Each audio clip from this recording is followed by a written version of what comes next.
The Manhattan skyline stretched behind the glass pavilion like a promise no one could keep. Nicholas Pellegrini stood near the bar with a glass of whiskey he hadn't touched, watching wealthy people pretend to care about art. The charity gala was exactly what he expected. Boring speeches, fake smiles, business disguised as philanthropy. He was only here because his lawyer insisted. Good optics, the man had said. Show the city you support education and culture. Nicholas supported neither, but he understood strategy. So he came, wore the black suit, nodded at the right people, and waited for the acceptable moment to leave. The pavilion was filled with displays from local schools. Children's paintings covered portable walls. Sculptures made from recycled materials sat on pedestals. Parents walked around taking photos. Teachers guided groups of students through the space with practiced patience. Nicholas checked his watch. 15 more minutes, then he could go. Ethan Rossi appeared at his shoulder, phone in hand. Anthony Bianchi is here, 3rd floor. Wants to talk about the shipment. Tell him tomorrow. He insists. Nicholas exhaled slowly. 5 minutes. No more. Ethan nodded and disappeared into the crowd. Nicholas set his glass down on the bar and turned toward the stairs. That was when he heard it. A voice. Soft, warm, familiar in a way that stopped him mid-step. Connor, slow down. Stay where I can see you. His entire body went cold, then hot. He knew that voice. Knew it better than his own heartbeat once. He hadn't heard it in 4 years, but it landed in his chest like a bullet. Nicholas turned slowly. Across the pavilion, near a wall covered in watercolor paintings, stood Samantha Wells, his ex-wife, the woman he had signed away 4.5 years ago. The woman he told himself he'd forgotten. She looked different. Her blonde hair was longer, falling past her shoulders in soft waves. She wore a simple blue dress and flat shoes. No jewelry except small earrings. She looked older, tired maybe, but still her. Still the face that used to be the first thing he saw every morning. She was crouched down, adjusting the collar of a small boy's jacket. Nicholas froze. The boy couldn't have been older than 4. Dark brown hair, pale skin, small hands clutching a piece of paper covered in crayon drawings. He was talking rapidly, excitedly, and Samantha was smiling at him with the kind of affection Nicholas had only seen her give to things she truly loved. A student, maybe. One of hers. But then the boy turned, and Nicholas saw his eyes. Light brown, almost amber in the pavilion's soft lighting.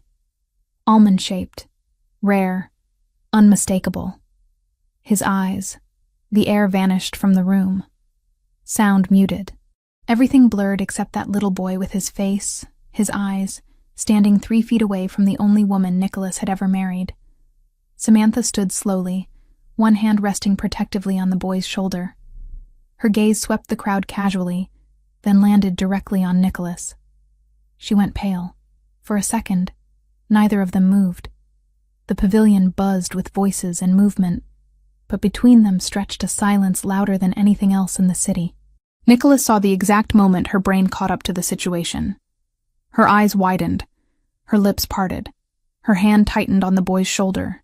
She knew. She knew he'd seen. "Connor, we need to go," she said quietly. Voice strained. The boy looked up at her, confused. "But we just got here. Now." She took his hand and started walking toward the exit, weaving quickly through clusters of people. Nicholas watched her retreat, his mind roaring with calculations he didn't want to make but couldn't stop. Connor. The boy's name was Connor. He looked 4 years old, maybe a little younger, hard to tell. The divorce had been finalized 4.5 years ago. June 14th. He remembered the date because it was the same day his father died.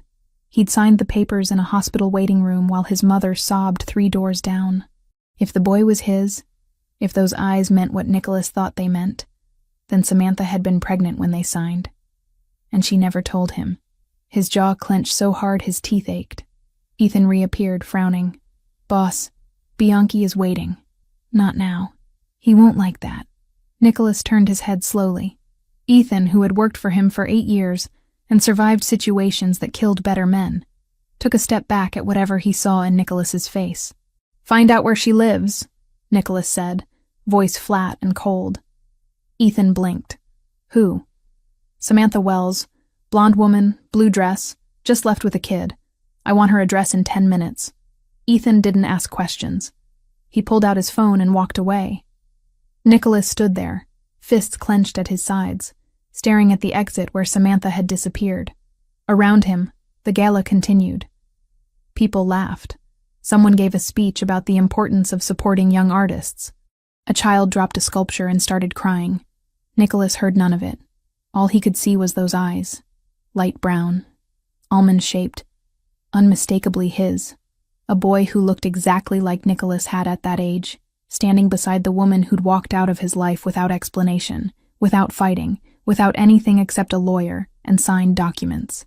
Ethan returned in 7 minutes. Found her. Apartment in Brooklyn.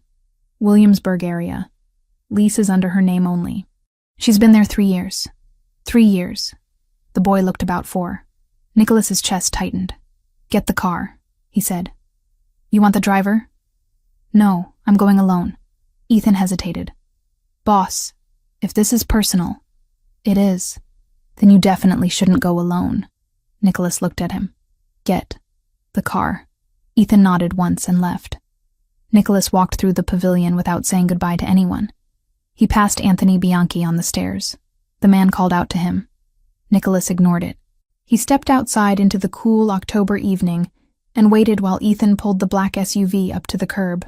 You sure about this? Ethan asked, handing him the keys. Nicholas took them without answering and got behind the wheel. The drive to Brooklyn should have taken 30 minutes. He made it in 18. His mind wouldn't stop running the numbers. 4 years old. Divorce 4.5 years ago. If she'd been pregnant when they signed the papers, she would have been early in the pregnancy. Maybe 6 weeks. Maybe 8. Easy to miss if she wasn't paying attention. Or maybe she knew. Maybe she knew and didn't say anything, because she wanted out so badly she didn't care about anything else. That thought burned worse than the rest. Nicholas gripped the steering wheel harder. Traffic blurred past. Streetlights reflected off the windshield. He'd spent 4 years telling himself the divorce was the right choice. That Samantha deserved better than his world. That letting her go was the only decent thing he'd ever done. Now he wasn't sure what the truth was. He parked across the street from her building. It was old, worn, the kind of place where rent was cheap and maintenance slower. The front door had a broken intercom. The hallway light flickered. Nicholas sat in the car for 2 full minutes, staring at the 3rd-floor window where Ethan said she lived. A light was on. He got out, crossed the street, and walked into the building. The elevator was out of order. He took the stairs. His footsteps echoed in the stairwell. By the time he reached the 3rd floor, his pulse was too fast and his thoughts too loud. He stopped in front of apartment 3C, raised his hand, hesitated, then knocked. Footsteps approached from inside. Light, quick. The lock turned. The door opened. Samantha stood there, eyes wide, face pale. She'd changed out of the blue dress into jeans and a sweater. Her hair was pulled back now. She looked exactly like the woman he'd married, and nothing like her at the same time. Nicholas, she whispered. We need to talk. Her throat moved as she swallowed. Not here. Connor's asleep. Then let's talk quietly. She glanced over her shoulder, then stepped into the hallway and pulled the door almost closed behind her. How did you find me? Does it matter? Her jaw tightened. Yes, I have resources. You mean you had someone track me down? He didn't deny it. Samantha crossed her arms over her chest. What do you want? Nicholas stared at her. 4 years. 4 years since he'd been this close to her. Since he'd seen the small scar on her left eyebrow from a childhood fall. Since he'd noticed the way she bit her bottom lip when she was nervous. She was doing it now. The boy? He said. Connor. She went very still. How old is he? Her eyes dropped. 4. When's his birthday? February 6th. Nicholas did the math instantly. February 6th meant conception around early May. They'd signed divorce papers June 14th. She would have been 5 weeks pregnant. Maybe 6. He's mine, Nicholas said quietly. It wasn't a question. Samantha's breath shook. She didn't answer, but she didn't deny it either. Look at me." She lifted her eyes slowly. "Is he mine?" Nicholas asked again, voice dropping lower. A tear slid down her cheek. She wiped it away fast, angry at herself for showing weakness. "Yes." The word hit him like a physical blow. Yes, he had a son, a 4-year-old son he'd never met, never held, never knew existed. "Why didn't you tell me?" His voice came out rougher than he intended. "I tried. Not hard enough." Her eyes flashed. "I called your office. Your secretary said you weren't taking calls from me. I tried again 2 days later. Same answer. So I stopped trying." Nicholas's jaw clenched. He remembered that. Remembered telling his assistant to block Samantha's number. He'd been drowning in grief over his father's death and rage over the divorce. And he didn't want to hear her voice. Didn't want the reminder of everything he'd lost. "You could have tried harder," he said. "I was 27, alone, and pregnant with a child whose father made it very clear he didn't want anything to do with me." Samantha shot back. "Forgive me for not forcing my way into your life when you'd already pushed me out of it." Nicholas took a step closer. She didn't back away, but her breathing quickened. "You don't get to do this," he said quietly. "You don't get to keep my son from me for 4 years, and act like I'm the one who failed. You signed the papers without a second thought," she whispered. "You didn't ask why. You didn't fight. You just let me go like I didn't matter. I let you go because staying with me would have destroyed you. That wasn't your choice to make."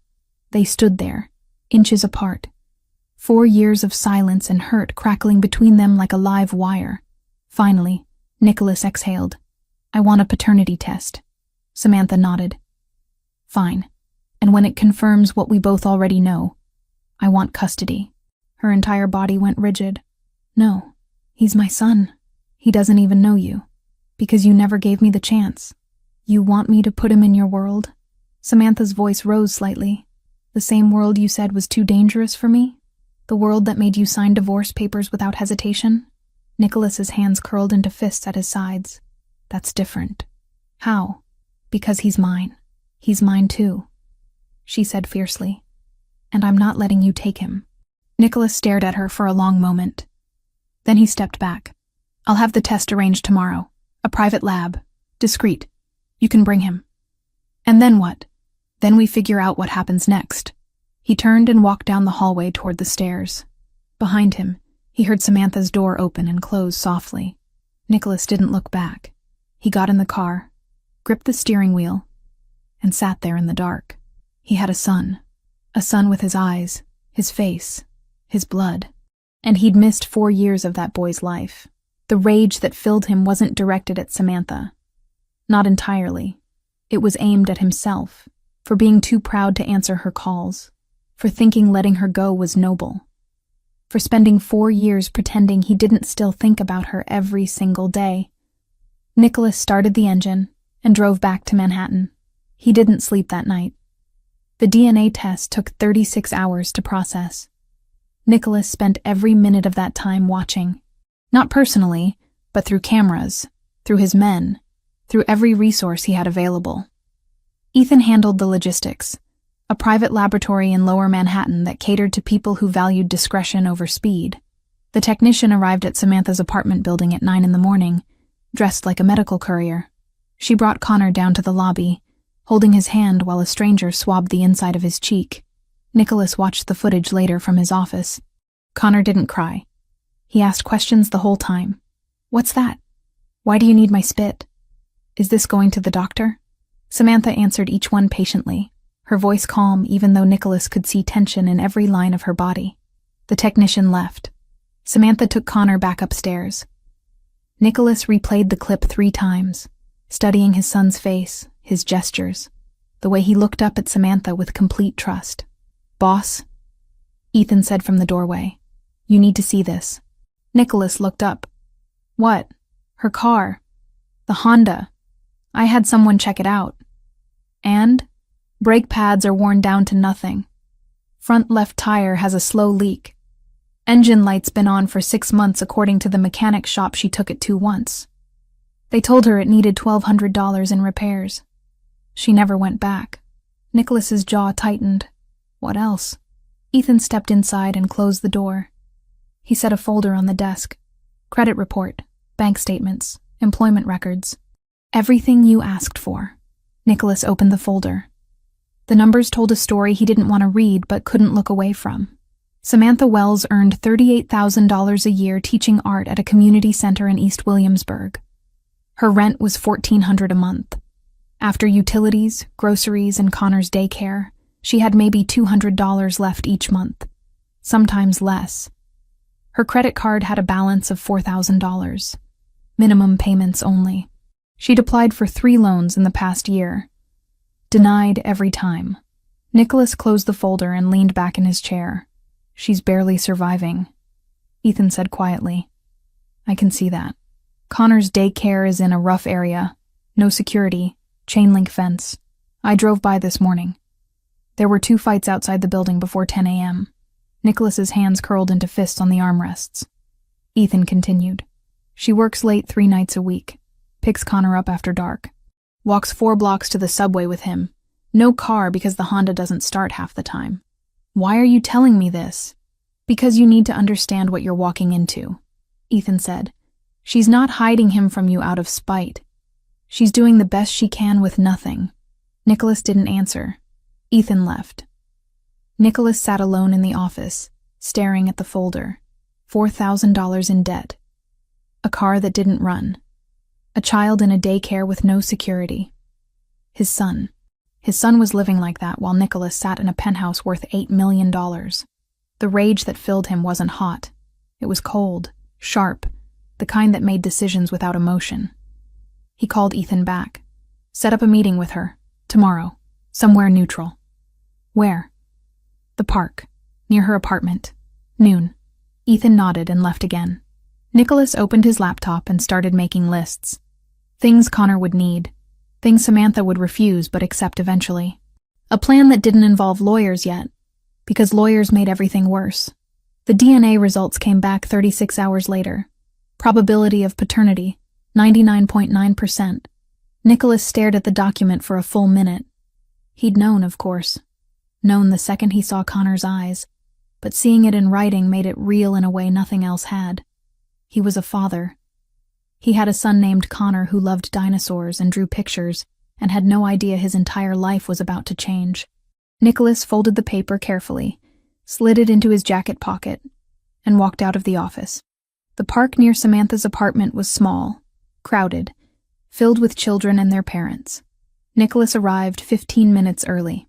He sat on a bench near the playground and waited. Samantha appeared at noon exactly, holding Connor's hand. The boy wore a blue jacket and sneakers that looked slightly too big. He ran toward the swings the second Samantha let go of his hand. She walked over to Nicholas slowly. Her face was guarded, tired. She sat on the opposite end of the bench, leaving 2 feet of space between them.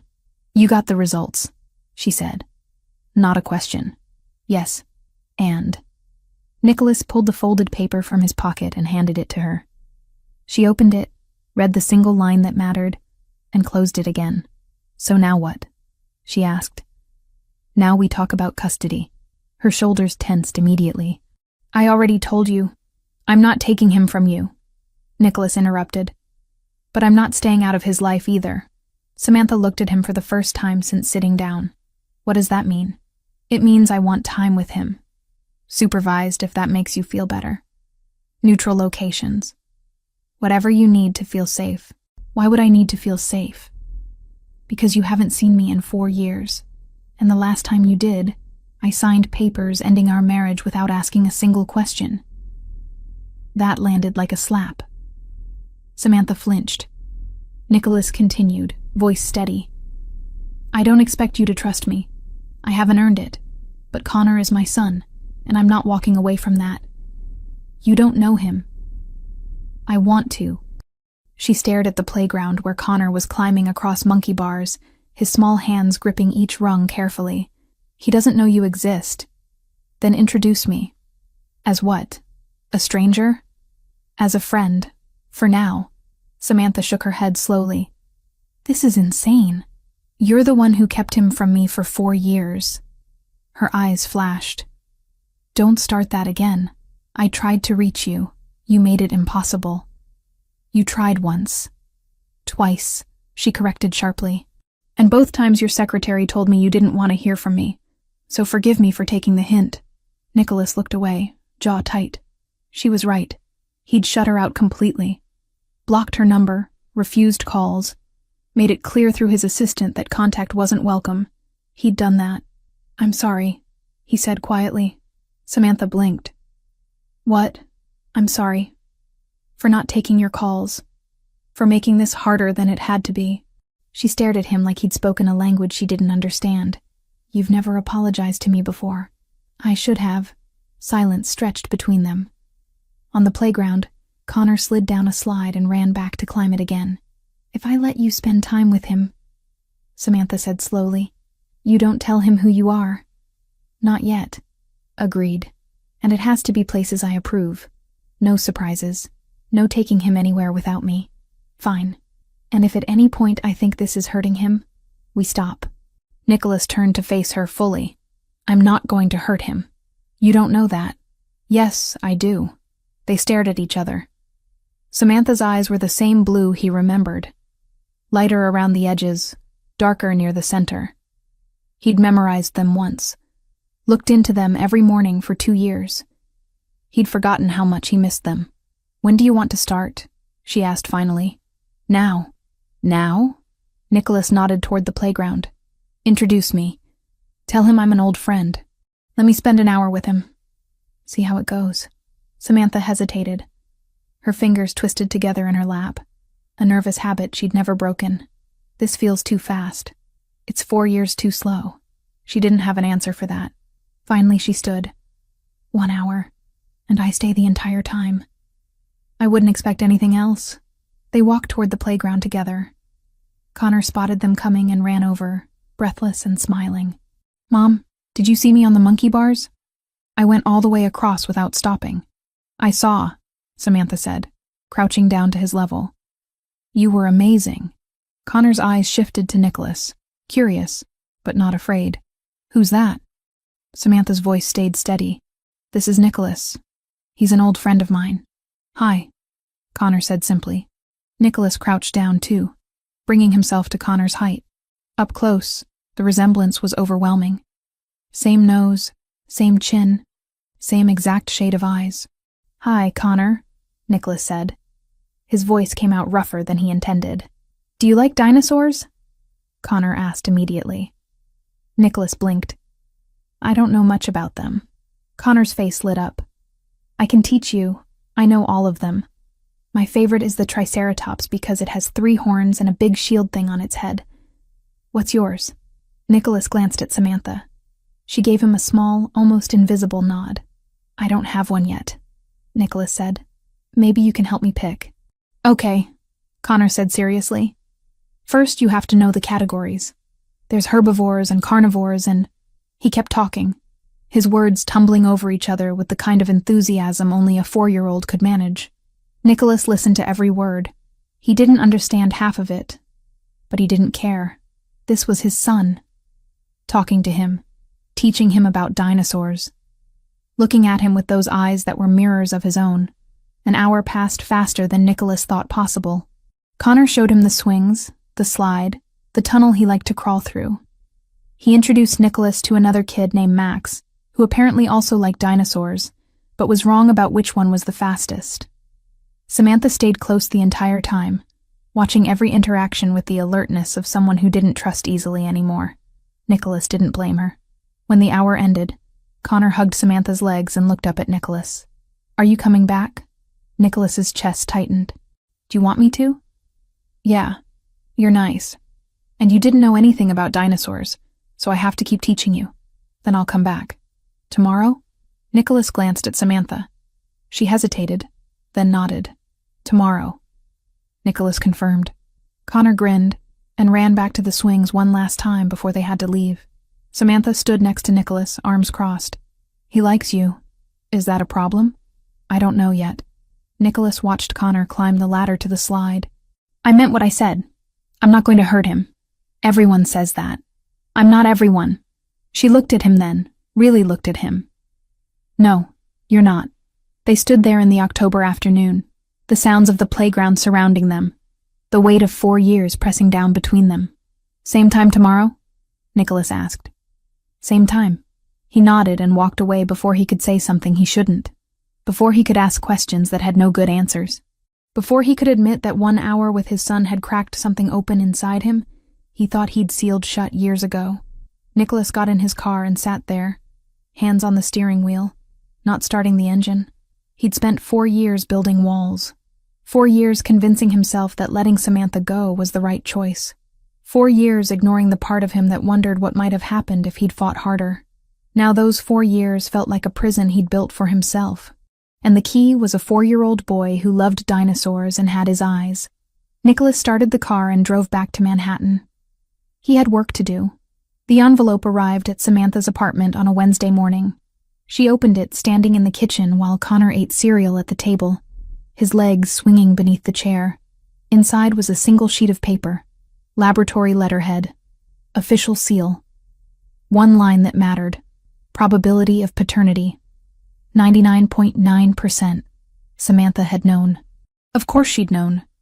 But seeing it typed out in black ink made her hands shake. "Mom, can I have more milk?" Connor asked. She folded the paper quickly and shoved it in a drawer. "Sure, baby." She poured the milk, her movements automatic. Connor went back to his cereal, humming a song from a cartoon. He had no idea the world was about to tilt. Samantha's phone buzzed. A text from an unknown number. "We need to talk. Today. I'm coming over at 2. She knew who it was. Nicholas arrived at her door exactly at 2 o'clock. Samantha opened it before he could knock. Connor was at daycare. They had 3 hours alone. Nicholas stepped inside without waiting for an invitation. He wore a dark gray suit, no tie, the jacket unbuttoned. He looked like he hadn't slept. Good. Neither had she. He pulled a folder from under his arm and set it on the small kitchen table. "I had my lawyer draw these up." Samantha didn't touch the folder. "What are they?" "Custody agreement. Shared. 50-50. Alternating weeks. Holidays split evenly." Her stomach dropped. "No, he's my son. He doesn't even know you."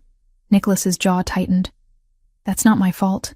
I'm not doing this again," Samantha said, her voice rising. "You don't get to show up after 4 years and demand half his life. I'm not demanding. I'm offering a legal arrangement that protects both of us." "You mean protects you?" "It protects him," Nicholas corrected.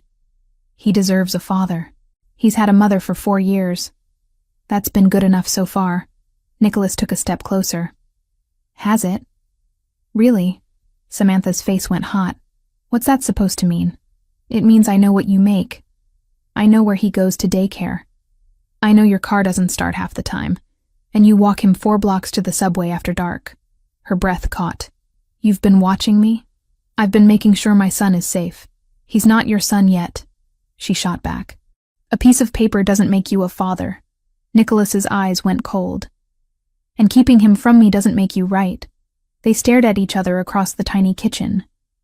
Outside, a siren wailed. A dog barked.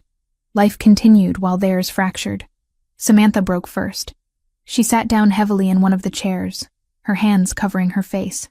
"I can't do this." Nicholas didn't sit. He stood with his arms crossed, watching her. "You don't have a choice. There's always a choice." "Not when it comes to him." She looked up at him. "Why now? Why do you suddenly care?" "I've always cared. You signed divorce papers without asking why I wanted out. You blocked my calls. You made it clear you didn't want anything to do with me. That was different." "How?" Nicholas exhaled slowly. "Because I thought I was protecting you." Samantha laughed, bitter and sharp. "Protecting me? From what?" "From my world. From everything that comes with being connected to me. I didn't ask for protection. I asked for a partner, and I gave you freedom instead." "I didn't want freedom," she said quietly. "I wanted you." The words hung in the air between them. Nicholas's expression didn't change, but his hands unclenched slightly. "That doesn't matter anymore," he said finally. "No, it doesn't." Samantha stood and pushed the folder back toward him. "I'm not signing anything." "Not yet." "Then what do you want?" She thought about it. About Connor. About the life they'd built. About the man standing in her kitchen who used to be her husband and was now a stranger. Time, she said. I want you to spend time with him. Get to know him. Let him get to know you. If it works, we talk about custody. If it doesn't, you walk away. I'm not walking away. Then it better work. Nicholas picked up the folder. Where and when? The park near here, tomorrow, 3 o'clock. I'll be there the whole time. Fine. He turned to leave, then stopped. What does he like? What? Connor, what does he like? What should I know? Samantha hesitated. This was the first time Nicholas had asked her anything about their son that wasn't legal or medical. Dinosaurs, she said. He's obsessed. He can name at least 20 of them. And he draws. Constantly. Mostly dinosaurs, but sometimes other things. He's afraid of thunder. Loves mac and cheese. Hates carrots unless you hide them in something. Nicholas listened to every word. Anything else? He's a good kid. Sweet. Trusts people too easily. Asks a million questions. He gets that from you. Samantha's throat tightened. Yeah, he does. Nicholas left without saying goodbye. The next day, Samantha brought Connor to the park at 3 o'clock. He wore his favorite shirt, the one with a T-Rex on the front. His shoes lit up when he walked. He held her hand and chattered about a butterfly he'd seen at daycare. Nicholas was already there, sitting on a bench near the swings. He stood when he saw them. Connor stopped walking. Who's that? Remember I told you we were meeting someone today? Samantha said. That's Nicholas. He's a friend. Your friend? Yes. Does he like dinosaurs? I don't know. You'll have to ask him. Connor considered this, then let go of her hand and walked over to Nicholas. Samantha followed, her heart beating too fast. Hi, Connor said, tilting his head back to look up at Nicholas. Do you like dinosaurs? Nicholas crouched down to Connor's level. Up close, the resemblance was impossible to miss. Same eyes, same chin, same serious expression when thinking. I don't know much about them, Nicholas admitted. Connor's face lit up. I can teach you. I know everything. Well, not everything, but a lot. My favorite is Triceratops. What's yours? I don't have one. You have to pick one. Everyone has a favorite. Nicholas glanced at Samantha. She nodded slightly, giving permission for whatever came next. Then, I guess I need help choosing, Nicholas said. Okay. First, you need to know the categories. There's plant eaters and meat eaters. The plant eaters are called herbivores. The meat eaters are carnivores. Which one do you like better? I'm not sure. Do you like eating meat or vegetables? Meat. Connor nodded seriously. Then you're probably a carnivore person. The biggest carnivore was Spinosaurus. It was even bigger than T-Rex. Most people don't know that. I didn't know that. Now you do. They talked for 20 minutes straight. Connor explained dinosaurs with the confidence of someone who'd memorized every book in the library. Nicholas listened like it was the most important conversation he'd ever had. Samantha stood nearby, watching. She'd expected awkwardness, silence, maybe even tears from Connor when faced with a stranger. Instead, her son was lecturing a Mafia boss about the differences between Jurassic and Cretaceous periods. Can we go on the swings? Connor asked suddenly. If your mom says it's okay, Nicholas said. Connor turned to Samantha. Can we? Sure. Connor grabbed Nicholas's hand without hesitation and pulled him toward the swings. Nicholas looked down at the small hand in his, and for a second, his entire expression cracked open. Samantha saw it. The shock, the emotion, the realization. This was his son, holding his hand, trusting him. At the swings, Connor climbed onto one and started pumping his legs. Push me! Nicholas stood behind him and gave a gentle push. Then another. Connor went higher, laughing. Higher! Nicholas pushed harder. Connor shrieked with delight. An hour passed. Then another. Connor showed Nicholas the slide, the monkey bars, the tunnel he liked to crawl through. He introduced Nicholas to 2 other kids and explained that one of them, Max, was wrong about which dinosaur could run the fastest. It's obviously Gallimimus, Connor insisted. Nicholas had no idea what that meant, but nodded anyway. The sun started to set. The park emptied slowly. Samantha finally called Connor over. "We need to go home, baby." "Already? It's almost dinner time." Connor ran back to Nicholas. "Are you coming tomorrow?" Nicholas crouched down again. "Do you want me to?" "Yeah." "You didn't finish learning about dinosaurs. There's like 100 more I need to tell you about. Then I'll come back."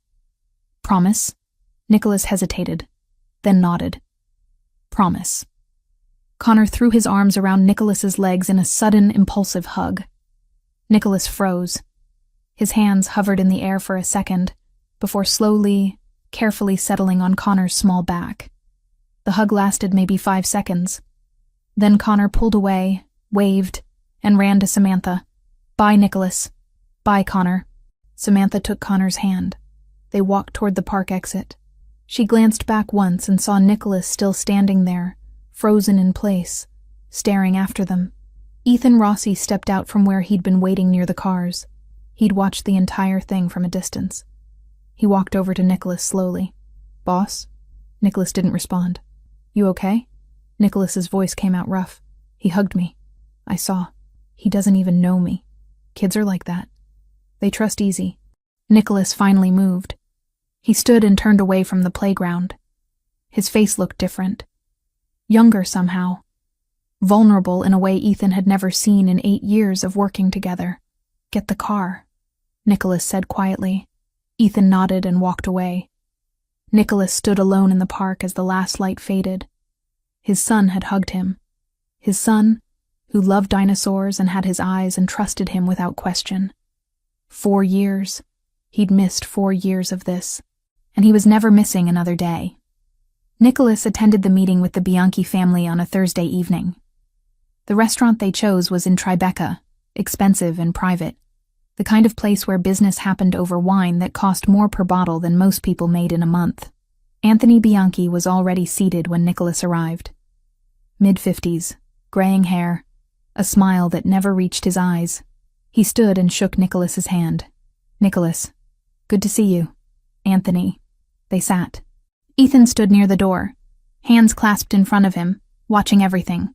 The conversation started with business, territory lines in Queens, a shipping route through New Jersey, profit splits on a construction deal, standard negotiations that Nicholas handled with half his attention. Then, Anthony leaned back in his chair and said, "I saw you in the park the other day." Nicholas went very still. "Which park?" "The one in Williamsburg, near the bridge." Anthony swirled his wine. "You were with a woman. Blonde. Pretty. And a little boy." Every instinct Nicholas had sharpened instantly. He kept his face neutral. "So?" "So nothing. Just surprised, that's all. Didn't know you were thinking about family." "I'm not." "Then who's the kid?" Nicholas took a drink of water, buying time. Across the room, Ethan's posture had changed. Tighter, alert. "A friend's son," Nicholas said smoothly. "I was doing a favor." Anthony nodded slowly. "Right, a favor." 2 other men at the table, both associates of Bianchi, exchanged glances. One of them, a younger guy named Vincent, smirked. "Some favor. Kid had your eyes, boss." Nicholas's hand tightened on his glass. "You were watching that closely?" "We were in the area," Vincent said with a shrug. "Couldn't help but notice." "Notice what?" "That the kid looked just like you." The table went quiet. Anthony set his wine down carefully. "Vincent, shut up." "I'm just saying." "I said shut up." Vincent fell silent, but the damage was done. Nicholas could see it in their faces. The curiosity, the calculation, the understanding that they'd stumbled onto something valuable. Information in their world was currency, and they'd just found a gold mine. Nicholas finished the meeting quickly. Business concluded.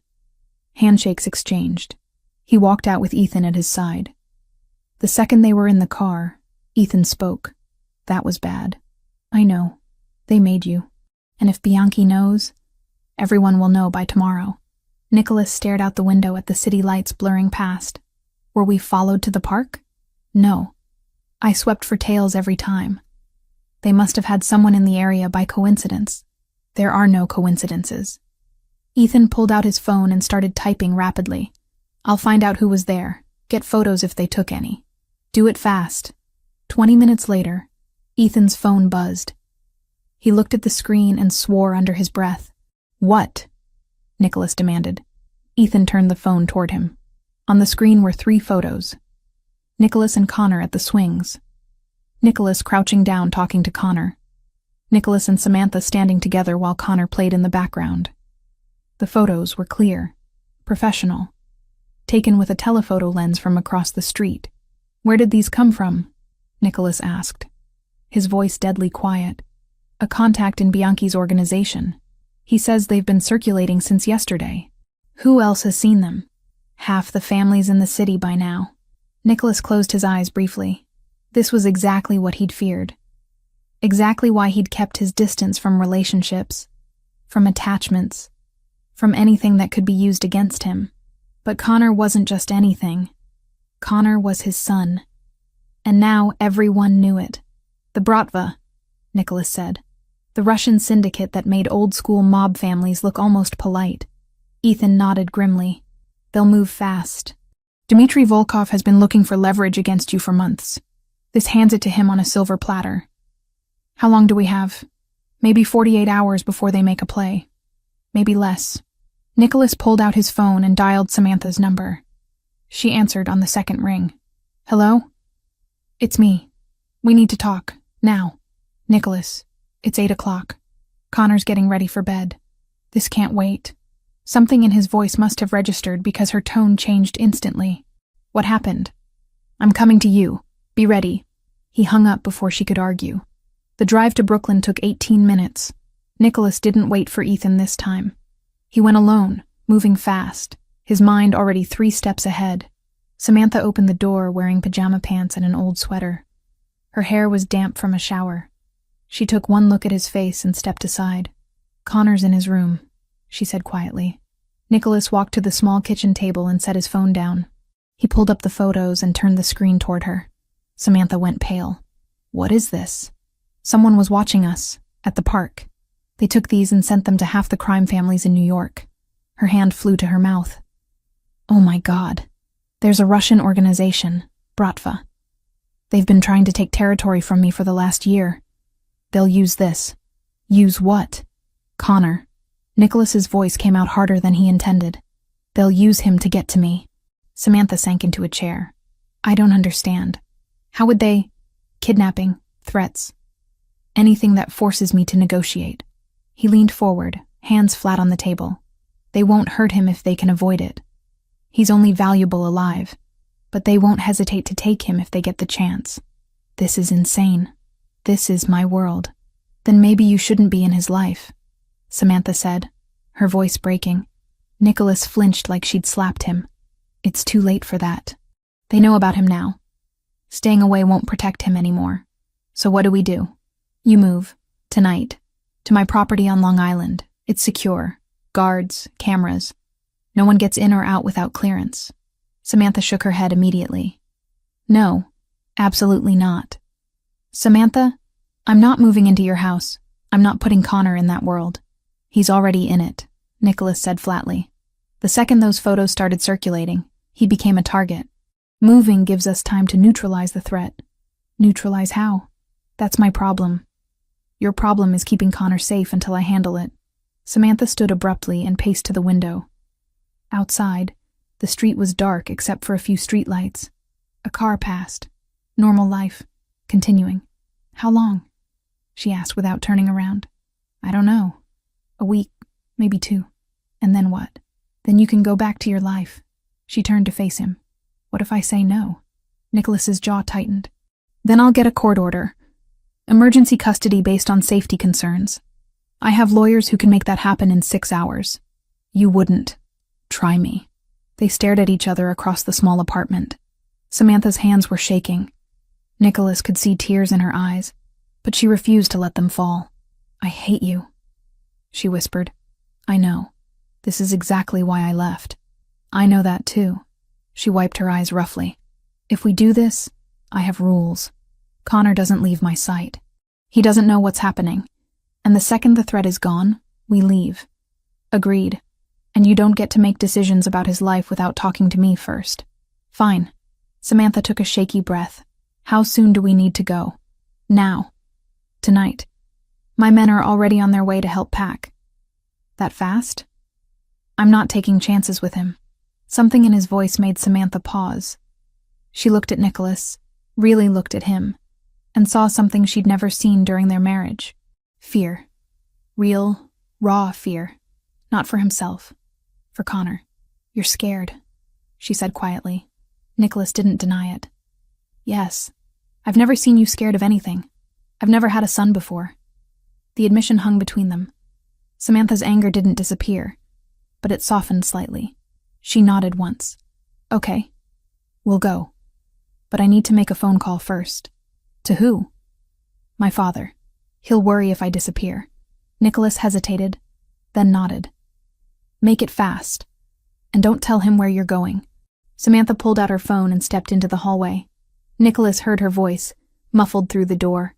Brief. Tense. She came back 2 minutes later. He's not happy. Can he keep it quiet? He lives in Florida. He won't tell anyone. A knock came at the door. Ethan entered with 3 other men, all carrying boxes and duffel bags. We're ready, boss. Nicholas nodded. Pack everything she and the boy need. Clothes, toys, school stuff. We move in 30 minutes. The men got to work immediately, efficient and silent. Samantha watched them invade her small apartment, packing up her life. This is surreal. It's temporary.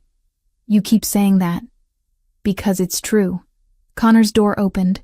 He stumbled out, rubbing his eyes. Mom? What's happening? Samantha rushed to him and crouched down. Hey, baby, we're going on a little trip. Where? To Nicholas's house. Remember Nicholas? From the park? Connor brightened immediately. The dinosaur guy? Yeah, the dinosaur guy. Is he coming? He'll be there. Cool. Can I bring my T-Rex? You can bring all your dinosaurs. Connor ran back to his room, suddenly wide awake and excited. Samantha stood slowly, her eyes meeting Nicholas's. He thinks this is an adventure. Let him think that. And when he asks why we can't go home, we'll figure it out. The packing took 25 minutes. Ethan and his men loaded everything into 2 black SUVs parked outside. Samantha carried Connor down the stairs, his favorite stuffed dinosaur tucked under his arm. Nicholas waited by the car. Connor waved at him sleepily. Hi, Nicholas. Hi, Connor. Ready for an adventure? Uh-huh. Samantha buckled Connor into the back seat. He was asleep before they left Brooklyn. The drive to Long Island was silent. Samantha stared out the window, watching the city give way to suburbs. Then darkness.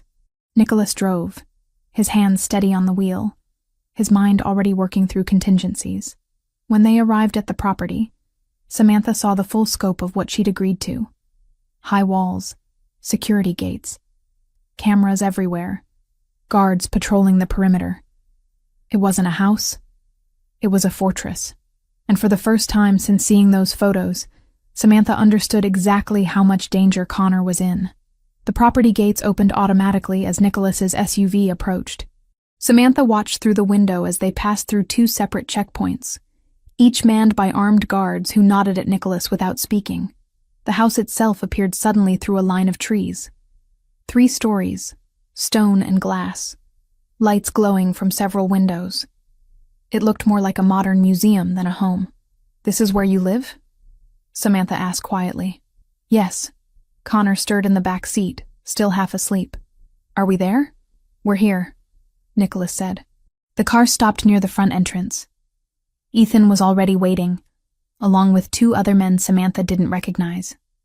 They began unloading boxes immediately. Nicholas opened Samantha's door. She climbed out, then reached back for Connor. He wrapped his arms around her neck, burying his face in her shoulder. Come on, Nicholas said. I'll show you your rooms. Samantha followed him inside. The entrance hall had marble floors and a chandelier that probably cost more than her entire apartment. Everything was clean, modern, expensive. It felt cold. They took the stairs to the 2nd floor. Nicholas led them down a wide hallway to a set of double doors. This is yours, he said, pushing the doors open. Samantha stepped inside and stopped. The suite was enormous. Living area with a couch and television. Bedroom with a king-sized bed. Bathroom with a tub big enough for 3 people. And through another door, a smaller bedroom clearly meant for a child, already furnished with a bed, desk, and bookshelf. Connor can sleep in there, Nicholas said. Or with you. Whatever makes him comfortable. Samantha set Connor down. He looked around with wide eyes. Is this a hotel? He asked. No, baby. This is Nicholas's house. We're staying here for a little while. How long? I'm not sure yet. Connor walked into the smaller bedroom and gasped. Mom, look. There's a dinosaur lamp. Samantha followed him and saw a lamp shaped like a brachiosaurus on the bedside table. Brand new. Clearly bought recently. She turned to Nicholas, who stood in the doorway. You bought that? I thought he'd like it. When? Yesterday. After the park. Something twisted in Samantha's chest. She didn't know what to do with that information. Connor was already exploring, opening drawers, looking in the closet. Can I sleep in here tonight? If you want to, Samantha said. I want to. Nicholas checked his watch. It's late. You should both get some rest. If you need anything, there's a phone on the nightstand. Press 1 and it goes directly to security. Press 2 and it comes to me. Where's your room? Samantha asked. 3rd floor. That's far. I'll be here in 30 seconds if you need me. Their eyes met. Samantha saw the truth in his face. He meant it. Whatever else had broken between them, his commitment to Connor's safety was absolute. Okay, she said quietly. Nicholas left, closing the doors behind him. Samantha helped Connor change into pajamas and brush his teeth. He climbed into the new bed, still holding his stuffed T-Rex, and looked up at her. This place is cool, he said. It is. Are we really on an adventure? She forced a smile. Yeah, baby, we really are. Can I see Nicholas tomorrow? Probably. Good. I want to show him my drawings. Connor's eyes closed. He was asleep in minutes. Samantha sat on the edge of his bed for a long time, watching him breathe. The dinosaur lamp cast soft shadows on the walls. Outside, she could hear footsteps. Guards patrolling. This was insane. Her entire life had been packed into boxes and moved to a fortress in Long Island. All because of photos. Because people knew about Connor. Because Nicholas's world had caught up to them. She stood finally and walked to the window. The ground stretched out below, lit by security lights. She counted 6 guards visible from this window alone. Probably more she couldn't see. Samantha pulled the curtains closed and went to bed. But sleep didn't come easily. The next 3 days followed a pattern. Nicholas hired a private tutor for Connor, a gentlewoman named Ms. Carter who came every morning at 9 and worked with him for 3 hours. Connor liked her immediately. She brought workbooks about dinosaurs and let him draw while they practiced letters. Samantha tried to establish some normalcy. She set up a small studio in an empty room on the 3rd floor after Nicholas offered the space. Her art supplies had been packed carefully, and seeing them arranged on new shelves helped. A little. But the walls still felt like they were closing in. Nicholas appeared at random times throughout the day. Never intrusive, but always present. He'd stop by Connor's lessons and listen for a few minutes. He'd check in with Samantha while she painted, asking if she needed anything. He was careful not to push, not to demand, but his presence was constant. Connor adapted faster than Samantha expected. He loved the pool and begged to swim every afternoon. Nicholas had it heated despite the October weather. He loved the library with its floor-to-ceiling shelves. Nicholas showed him which books were about dinosaurs, and Connor spent hours looking at pictures. On the 4th night, everything changed. Samantha woke to the sound of Connor crying. She bolted upright immediately, disoriented in the unfamiliar room. Then she heard it again. A small, frightened sob from the next room. She ran to him. Connor was sitting up in bed, tears streaming down his face, clutching his T-Rex. Baby, what's wrong? Bad dream, he whispered. Come here. She lifted him out of bed and carried him to her room. He was shaking. She climbed into bed with him, pulling the blankets over both of them. You're okay, she murmured, stroking his hair. It was just a dream. You're safe. There were monsters. No monsters here, I promise. Connor buried his face against her chest. His breathing gradually slowed. After a few minutes, he was asleep again, one small hand fisted in her shirt. Samantha held him, her own heart still pounding. A soft knock came at the door. She froze. Who is it? Nicholas. It's 3 a.m. I know. The monitors picked up movement and crying. Is everything okay? Samantha hesitated, then said quietly, Come in. The door opened. Nicholas stepped inside, wearing black sweatpants and a t-shirt. His hair was messy, like he'd been asleep. He looked at the bed where Samantha held Connor. Nightmare? He asked, keeping his voice low. Yes. Is he all right? He's fine, just scared. Nicholas moved closer hesitantly. Can I? Samantha nodded. He sat on the edge of the bed, careful not to disturb Connor. In the dim light from the bathroom, she could see his face clearly. The concern there. The fear. Does he get them often? Nicholas asked. Not usually. Maybe once a month. What are they about? Monsters. Sometimes thunder. Kid stuff. Nicholas looked down at Connor, sleeping peacefully now against Samantha's chest. He looks so small. He is small. He's 4. I know. I just mean... Nicholas trailed off. I missed so much. Samantha didn't have an answer for that. They sat in silence for a moment. Outside, the wind picked up. Tree branches scraped against the window. Why did you really leave? Nicholas asked suddenly. The real reason. Samantha's throat tightened. You know why. Tell me anyway. She adjusted Connor carefully, making sure he stayed asleep. Then she looked at Nicholas. Because you made the decision for both of us, she said quietly. You decided I couldn't handle your world. You decided it was too dangerous. You decided I was better off without you. And you never once asked what I wanted. Nicholas's jaw flexed. I was trying to protect you. I didn't need protection. I needed you. My world kills people, Samantha. You have no idea what I deal with, what I've seen, what I've done. Then tell me. No. See? That's the problem. You make all the choices. You decide what I can handle and what I can't. You push me away from my own good and expect me to just accept it. Nicholas looked away. Your father agreed with me. Samantha's breath caught. What? Your father? He came to me 2 weeks before the divorce. Said I was putting you in danger every day we stayed married. That you deserved a normal life. A safe life. He begged me to let you go. The words hit her like ice water. My father said that? Yes. And you listened to him? Instead of me? He was right. Look at where we are now. Look at Connor sleeping in a fortress because someone took photos. This is exactly what he was afraid of. But it was still my choice, Samantha said, her voice breaking. My life. My risk to take. You and my father decided together that I couldn't make my own decisions. Nicholas turned back to her. I thought I was doing the right thing. You were doing the easy thing. It's easier to walk away than fight for something. Easier to convince yourself you're noble than admit you were scared. Scared of what? Of us. Of letting someone see you. Of actually being vulnerable. The accusation hung between them. Nicholas's hands curled into fists on his thighs. You don't know what you're talking about, he said. But his voice lacked conviction. Yes, I do.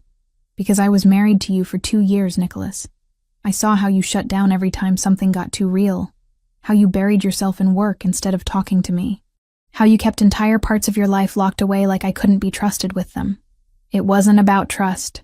Then what was it about? He didn't answer.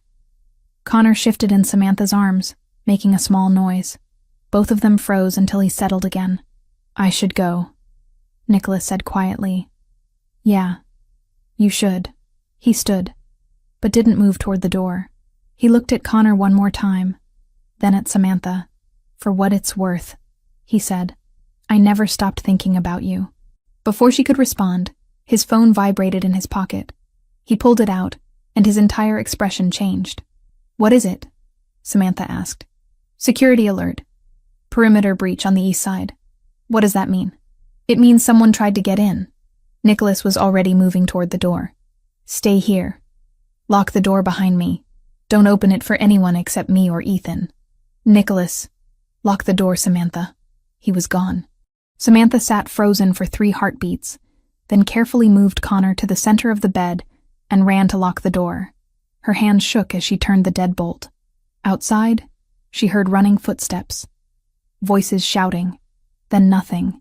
She returned to the bed and pulled Connor against her, her heart hammering. The adventure had just become real. The cameras caught movement at 3:17 in the morning. Nicholas was already awake when the alarm came through his phone, a silent vibration against the nightstand. He grabbed it, saw the alert from the east perimeter, and was out of bed in seconds. Ethan met him in the hallway, weapon already drawn. 3 hostiles. They cut the fence near the service gate. Where are they now? Moving toward the main house. Team 2 is engaging. Nicholas took the stairs 2 at a time. The control room was on the first floor, tucked behind the kitchen. 6 monitors lined the wall, each showing different angles of the property. On screen 3, he saw them. 3 figures in dark clothing moving fast along the tree line. Stop them before they reach the lawn, Nicholas said into his radio. His men moved like shadows. 2 guards intercepted the intruders near the garage. Gunfire cracked through the night air. Brief, controlled. Then silence. Ethan checked his tablet. 2 down. Third one headed north toward the service road. Send Delta team. Cut him off. On the monitor, Nicholas watched his men fan out. The 3rd intruder ran, but there was nowhere to go. The property was surrounded. 30 seconds later, the runner went down. All 3 neutralized, Ethan reported. Nicholas stared at the screens, his jaw tight. Get them off my property. Search them first. I want to know who sent them. Already on it. Nicholas stayed in the control room until the sun came up. By then, the bodies were gone, the fence repaired, and the only evidence of the attack was a small bloodstain on the grass that would be gone by afternoon. Ethan returned with a folder. Mercenaries. All 3 had Russian cigarettes and burner phones. One had a photo. He set the photo on the desk. It was grainy, taken from a distance. Samantha and Connor at the park. The same one Nicholas had seen before. They were professionals, Ethan said. Trained. This wasn't reconnaissance. They were mapping the property for a real assault. How long do we have? Days. Maybe a week. Nicholas leaned back in his chair. Increase perimeter patrols. I want someone on every corner of this property 24 hours. No gaps. Done. And no one tells Samantha the details, just that we had a security incident. Ethan raised an eyebrow. You think she won't figure it out? I think she doesn't need to know 3 men died trying to get to her son in the middle of the night. Your call, boss. Nicholas rubbed his face. He hadn't slept more than 3 hours in the past week. Coffee wasn't helping anymore. Nothing was. One more thing, Ethan said. The interrogation before we put down the 3rd guy. He said they were hired through an intermediary. No direct contact with Bratva command. But the money trail points to Volkov. Then we hit him back. When? Soon. I need to finalize the plan first. Ethan left. Nicholas sat alone with the monitors, watching Samantha's window on screen 5. The light was off. She was probably still asleep. Connor, too. They had no idea how close it had been. By the time Samantha woke, the property looked exactly as it had the day before. Guards patrolling. Birds singing. Morning light filtering through the trees. She found Connor already awake, sitting at the kitchen table with a bowl of cereal. Maria was humming while she wiped down the counter. Morning, baby, Samantha said, kissing the top of Connor's head. Morning. Can I swim today? Maybe this afternoon. Nicholas said he'd teach me to dive. Samantha glanced at Maria, who smiled. Mr. Pellegrini was down here early. He mentioned something about the pool. Where is he now? His office, I think. Samantha poured herself coffee and sat across from Connor. He was telling her about a dream he'd had involving a dinosaur that could fly and breathe underwater at the same time when Ethan appeared in the doorway. Morning, he said.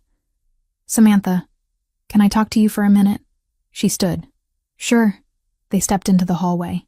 Ethan kept his voice low. We had a security incident last night. Nothing made it to the house. Everyone's safe. But Nicholas wanted you to know we're tightening protocols. What kind of incident? Perimeter breach.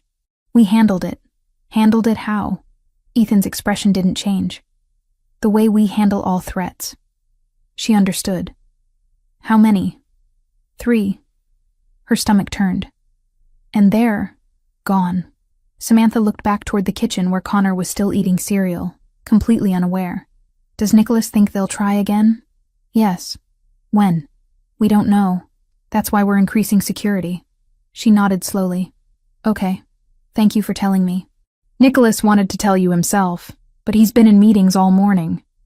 It's fine. Ethan left. Samantha stood in the hallway for a long moment before returning to the kitchen. She forced a smile when Connor looked up. Can we go to the pool now? He asked. After your lesson with Ms. Carter. But I want to swim. Later, she said firmly. Connor pouted but didn't argue. The rest of the morning passed in a blur. Ms. Carter arrived at 9 and took Connor to the library. Samantha retreated to her makeshift studio on the 3rd floor. But she couldn't focus. Every noise made her jump. Every footstep in the hallway pulled her attention from the canvas. She finally gave up and went looking for Nicholas. She found him in his office, surrounded by papers and maps. He looked up when she knocked. Come in. She closed the door behind her. Ethan told me about last night. I was going to tell you myself. Were you? Or were you going to let me find out when the next group shows up? Nicholas stood. I didn't want you to panic. I'm not panicking. I'm angry. At me? At this whole situation. At the fact that men with guns tried to get into this house while my son was sleeping. They didn't get close. That's not the point, she said. The point is they tried. And they'll try again. And eventually, one of these attempts might work. Nicholas walked around the desk. That's not going to happen. You can't promise that. Yes, I can. How? She demanded. How can you possibly promise that when you're outnumbered and outgunned by an entire criminal organization? Because I know how to fight them. And I know how to win. She shook her head. This isn't a game, Nicholas. This is Connor's life. I know that. Do you? Because from where I'm standing, it looks like you're playing chess with our son as one of the pieces. His jaw tightened. That's not fair. Fair? You want to talk about fair? Her voice rose despite her efforts to stay calm. Nothing about this is fair. Not for me. Not for Connor. Not for anyone except you and your world. I didn't choose this, he said. Yes, you did. You chose this life. You chose this world. And now Connor and I are paying the price for it. Silence filled the office. Nicholas's hands curled into fists at his sides. If you want to leave, he said quietly, I won't stop you. You're lying. You'd use every lawyer and every connection you have to keep Connor here. No, he said. I wouldn't. If you really want to go, if you think you can keep him safer somewhere else, then go. She stared at him. You're serious. Yes. What changed? I did, he said. I spent 4 years thinking I was protecting you by letting you go. Now I realize I was just protecting myself. I'm not making that mistake again. Samantha's throat tightened. I'm not leaving. Not when people are actively trying to hurt him. But I need you to be honest with me. No more sugarcoating. No more protecting me from the truth. Agreed. And you need to tell me your plan. For stopping this. For making it safe again. Nicholas walked back to the desk and picked up one of the maps. I'm going after Volkov directly. His organization runs out of 3 main locations in Brooklyn and Queens. If I hit them simultaneously, it destabilizes his entire operation. And then what? Then I make it clear that coming after my family has consequences. Consequences, she repeated. You mean more killing? Yes. She looked away. I don't know how to reconcile this version of you with the man I married. They're the same person. No, the man I married hid this from me. This version is showing me exactly who he is. Which do you prefer? I don't know yet. Connor's voice echoed from somewhere in the house. Samantha heard him laughing. The sound was so normal, so innocent, that it made her chest ache. I need to go check on him, she said. Nicholas nodded. Samantha. She turned back. I meant what I said. If you think leaving is safer, I'll let you go. I heard you the first time." She left before he could say anything else. The days that followed were strange. Life continued in the house as if nothing had happened. Connor had lessons. Samantha taught her remote classes. Maria cooked meals. Guards patrolled. But underneath, tension simmered. Nicholas spent more time with Connor, as if making up for lost years all at once. He taught him chess in the library, showed him how to swim properly in the pool, sat with him during dinner, and listened to endless stories about dinosaurs. Samantha watched from the edges, torn between gratitude that Connor had a father and fear of what that father represented. One afternoon, she found Nicholas and Connor in the pool. Connor was perched on Nicholas's shoulders, laughing as Nicholas walked deeper into the water. "Jump when I say go," Nicholas instructed. "Okay. Ready? Go." Connor launched himself off Nicholas's shoulders and splashed into the water. He came up grinning, hair plastered to his head. "Again." "Again?" Nicholas laughed. "You're going to wear me out." "You're strong. You can do it." Nicholas lifted Connor back onto his shoulders. "One more time. Then we take a break." Samantha sat on the edge of the pool, feet dangling in the water. "You're good with him." Nicholas glanced at her. "He makes it easy. Most 4-year-olds don't. Most 4-year-olds aren't him." Connor jumped again, this time with more confidence. He swam to the edge and climbed out. "Mom, did you see?" "I saw. You're getting brave. Nicholas taught me." "I noticed." Connor ran off to grab a towel. Nicholas swam to the edge and rested his arms on the side of the pool. "He trusts you," Samantha said. "Is that a problem?" "I don't know yet. Ask me when this is over." "It will be over soon." "How soon?" "Days. A week at most." She studied his face. Water dripped from his hair. His eyes were serious, focused. "What happens during that week?" "Nothing you need to worry about. Stop protecting me from things I'm already living through." He pulled himself out of the pool and sat beside her. "I'm going to Brooklyn. There's a meeting Volkov's people set up. They think it's neutral ground. It's not. You're walking into a trap." "I'm walking into a trap I set. That doesn't make it safer. It makes it controlled." She shook her head. "You can't control everything, Nicholas. I can control this. And if you're wrong, then Ethan takes over. Everything's arranged. You and Connor will be protected." "I don't want Ethan. I want you to come back." The words came out before she could stop them. Nicholas turned to look at her. Water dripped onto the concrete between them. "You want me to come back?" he repeated slowly. She looked away. "For Connor." "Right. For Connor." Neither of them spoke for a moment. Connor reappeared with a towel wrapped around his shoulders like a cape. "I'm a superhero now," he announced. "What's your power?" Nicholas asked. "I can swim really fast and I know everything about dinosaurs. That's a pretty good combination." Connor ran off again, cape flying behind him. Samantha stood. "I should get him dried off before he catches cold." Nicholas caught her wrist gently. "Samantha." She stopped but didn't turn around. "I'll come back," he said quietly. "I promise. Don't make promises you can't keep. I've never broken one to you. You broke our marriage vows." He released her wrist. "That's fair." She walked away without looking back. That evening, after Connor was asleep, Samantha couldn't settle.